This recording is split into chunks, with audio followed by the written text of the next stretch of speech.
Hey there, it's Red. So today I have a book haul for you guys, but I first want to apologize for my little mini absence since the Bibliothon because I have had the worst run of luck with my videos lately. First, I had to send my laptop out to get repaired, which is where it still is at the moment, getting the screen fixed because something was wrong with the resolution and it had a whole other mess of problems. So that's out getting fixed right now. So that happened, and because of that, I had to transfer a bunch of my files onto an external hard drive, and it got most of my files over, except either I didn't do something properly or it just didn't transfer and I didn't realize it.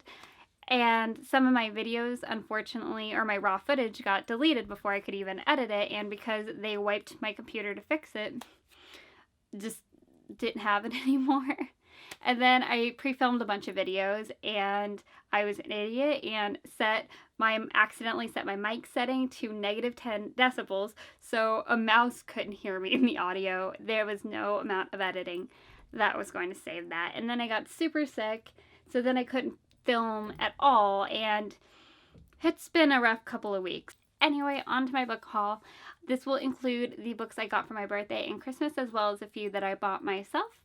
And hopefully this will be the final time that I have to film this video. Hopefully this is it and I'm just going to be able to get it right up to you guys. As always, these are not in any particular order at all, so I'm just going to grab them in the order of the pile that I created to my left here. The first one I want to show you guys is As I Lay Dying by William Faulkner. I bought this for my American Literature class because I had to read it for my American Literature class. And honestly, had it not been required reading, I probably would not have finished this because Faulkner, I've decided, is not for me. I appreciate the unique and complex writing style he has, and that didn't even bother me so much. I just didn't really care for the stories. I didn't really care for the characters, and a lot of times I really like stories that have unlikable characters because I sort of appreciate the bravery of writing unlikable characters. This, not so much. Just, I don't know. I don't think Faulkner's for me. This is the second novel I've tried by him, and I don't think he's for me. The next one I have for you is Life and Death, Twilight Reimagined, which is, of course, the Twilight Special 10th Anniversary Edition. And I actually really liked this reimagining. All of the characters were gender swapped, like Bella becomes Beau, Edward becomes Edith, Rosalie becomes Royal. It's so good. And it's so interesting to see how far Stephenie Meyer's writing has progressed since the original Twilight to this reimagined version. And that in itself I really appreciated, was just seeing that growth in the talent of her writing and her ability to write. But in a lot of ways, I might have liked this a little bit more. I know that's totally taboo. I know, but it was really good. The next one I have for you guys is Witches of East End by Melissa de la Cruz, and this is the TV show tie-in version of the book. I think I got this on sale for like $3 or $4 at Barnes & Noble, so I picked it up. I didn't really follow the show too much. I think I watched part of an episode or maybe the full first episode, but it was just something that I never continued. Not that I had any problems with it, it just didn't continue it. But I really enjoyed, I don't want to say all of the Blue Blood series, but I enjoyed the first few books enough that it made me want to give Melissa de la Cruz another chance on a different series. So, especially for $4, I figured, why not? The next one I have for you guys, which is not particularly interesting to you guys, I'm sure, but I bought another copy of Silver Linings Playbook by Matthew Quick. This is my third one that I own, but I do actually have another version coming with an alternative cover. But this one, even though I already own an edition with this cover, I really wanted to buy another copy just because there's so many parts there's so many lines that I love, and you guys know that I'm really weird about writing in books, ruining books in any way. I'm just so meticulous about it. It's crazy. So I wanted to buy a copy that I could specifically designate for me writing in and highlighting my favorite parts, because whenever I'm feeling down or feeling depressed, this is my go-to book because it just makes me feel better. So I really wanted to reread it and go through and mark up my favorite parts, so that way in the future I can always refer to my favorite parts when I'm looking for a little bit of quick inspiration and quick advice, the things that I always go to from this book. The next one I have for you guys is The Merciless by Daniel Vega. This was a gift from Molly, from Magical Molly, for Christmas, and I am so interested in reading this book. I've been interested in this book for so long. I mean, I love anything paranormal, supernatural, anything like that, and this has a pentagram on the cover. As a pentagram. This is so up my alley. I'm not entirely sure what it's about. I think it's about a girl and her friends think she's possessed, but I don't know if she actually is or not, but they're putting her through all this torture trying to save their friend. And I think it's just going to be a really interesting read. I've heard great things about Danielle Vega, and I'm excited to finally give her a try. The next book I have for you guys is Boundless by Rochelle Mead. I bought this because this was our group read for the Winter 2016 Bibliothon that ended a couple of weeks ago. I believe that I rated this. I kind of go back and forth on my rating on this. So I would say 2 to 3 out of 5 stars, just depending on what day I'm talking about it. Because there were parts that I really did enjoy about this book, but there was also quite a bit that I didn't really care for, and I probably would not reread this book. But if you want to hear a more in-depth discussion on this book and more opinions on this book, definitely go check out the live show we did. That is posted on the Bibliothon channel. Definitely check it out because we go pretty in-depth in our opinions in that video. The next one I have for you guys is Majesty Waters, The Raven Boys. This was a gift from Brittany from Brittany's Book Find. She gave this to me for my birthday. She's been trying to get me to read this series forever. It's one of her favorites. And she and I are basically book twins, so I don't know why it's taken me so long to jump on board with this book. At one point, I tried listening to it on audiobook, found it super confusing, so I stopped. But I'm really glad that I have it in a physical copy now, because I did actually start this book and found it much easier to follow, and it was just fun and interesting, full of psychics and premonitions, and overall cool, crazy mystery. And I only stopped reading it because I got super busy and then fell into a slump, and it was just not good. But I really want to pick up this book again soon and finish it. The next one I have is We Were Liars by E. Lockhart, and this was a gift from Cassie, from Miss Sassy Cassie, for my birthday.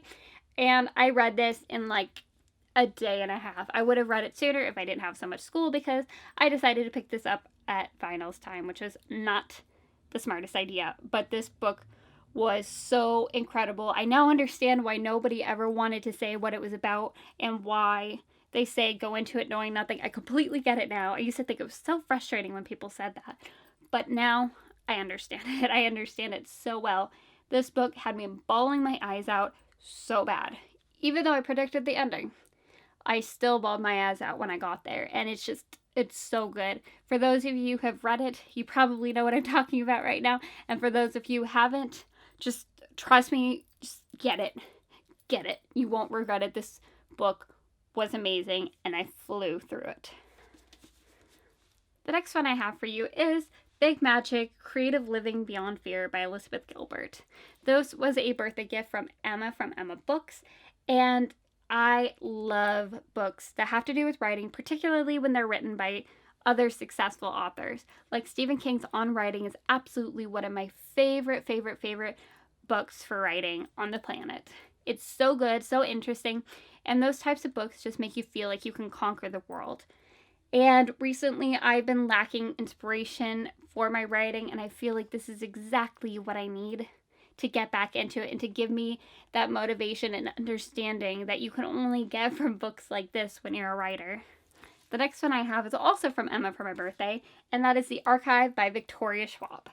I have wanted to read this for so long. The whole idea of basically a library of the dead sounds so cool. You guys know I love the supernatural. I love the paranormal. Those are basically my favorite types of books. And I really think this is supposed to be really creepy and interesting and dark, and I absolutely love that in a book. Love it. So I'm super excited to read this. I actually had this as an ebook already, but the thing is, I don't do well with ebooks, at all. I like the feel of a physical book in my hands. I am often not successful with ebooks, So I never read it because it was an ebook, but I could never justify buying it for myself in a physical copy because I already owned it on an ebook. It doesn't make sense, but that's how my brain works. The next one I have for you guys is A Court of Thorns and Roses by Sarah J. Maas.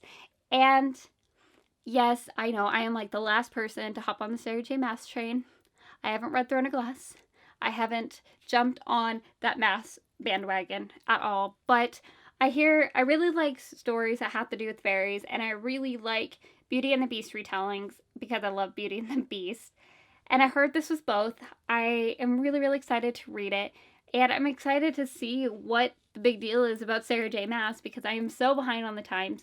So everybody just raves about her. And I'm just sitting here all by myself like, that sounds interesting. And I can't contribute at all. But I know Sierra, Cassie, Emma, and I think Brittany is reading this now too. And all of them are crazy, crazy, crazy in love with this book. And it just made me want it. And now I have it, and I'm hoping that this is what I need to kick off my love for Sarah J. Maas so I can understand what other people are talking about when they talk about her writing and her books. Now on to my box sets. I got the Hogwarts Library for Christmas for Secret Santa from Sierra Reads, and I freaked out when I opened this. Like, I seriously freaked out. I couldn't believe that she got this for me. I didn't expect it. I didn't expect anyone to get this for me. So when it showed up in a box at my doorstep, I just about died. I felt like I was actually going to die because you would think that with as much as I love Harry Potter that I would have had these in my life, but I didn't. And it's insane that I didn't. And basically, I don't know what I was doing with my life before these came in. I don't know. The next box set I have is the entire Percy Jackson series. I almost said trilogy. It's not a trilogy. There's 5 books in this series. All right, the Percy Jackson series. And this was given to me by Kelly from Kelly's Book Spill. And there's a vlog of me doing an unboxing with this, and I straight up freaked out. I was so excited.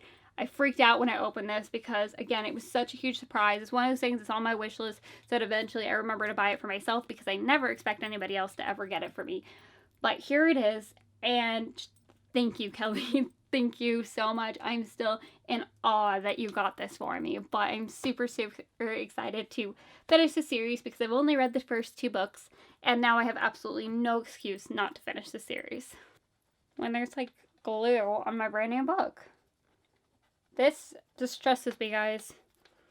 Just, try to scratch it off, but without ruining my book. You know how tedious this is. Anyway, if you couldn't tell, the next one I have for you guys is the entire Vampire Academy series. Mine is Frostbite because I am currently reading that, so it is not in this box right now. But I started this on ebook when I was sick. One of the few ebooks that I actually decided I was going to go ahead and read it on ebook since I had it there for a while because I couldn't quite bring myself to invest in the books because I was worried that I wouldn't really care for them because I had tried reading it once before. Didn't really work out for me. I lost interest very quickly, but I'm glad that I decided to give it another try because I ended up loving it and immediately ordered the rest of the box set because I needed them in my life. I am currently trying to marathon them. I literally just got these. Just got these. These are brand new. And I am trying to read them as quickly as possible because I'm in love. I'm in love. They're such a good vampire series and not at all what I expected them to be. I thought they were going to be super cheesy and cliche, and although it does have its moments, not to the extent that I thought it was going to be. I thought it was going to be a little bit campy, and it was just so much better than all of that. Anyway, that was my book haul. A very, very long overdue book haul because I always seem to do this to you guys where I just wait and wait and wait and wait to film book hauls, and then I just have this stack of them. But I'm actually surprised it wasn't bigger but I did put myself on a very strict ban, which I recently broke very badly. But for several months there, I bought next to nothing. Most of the books that I got were all gifts from other people. I bought like maybe 1 or 2 during that period of time because I was very, very strict on my book buying ban. And then January happened, And it was like all those months of being really good about not buying books just failed me. And I bought the box set, I bought another Silver Linings Playbook, I bought Sarah J. Maas, all within the span of like 3 or 4 days. And I actually bought more than that and went and canceled a couple of the orders because I realized I had to draw the line somewhere. But I kind of went overboard. It was just like I deprived myself, and then I just binge bought a bunch of books. Like I was trying to make up for all those months that I was really, really good, which completely defeats the purpose. But you know what? I'm super in love with these books, so I don't regret it. I guess that is it. I will not eat up any more of your time with my super tired ramblings. I just can't even keep my brain together. Can't even keep my brain together anymore. So I will have more videos up soon. Hopefully a little bit more together than this one. And I'll talk to you guys later.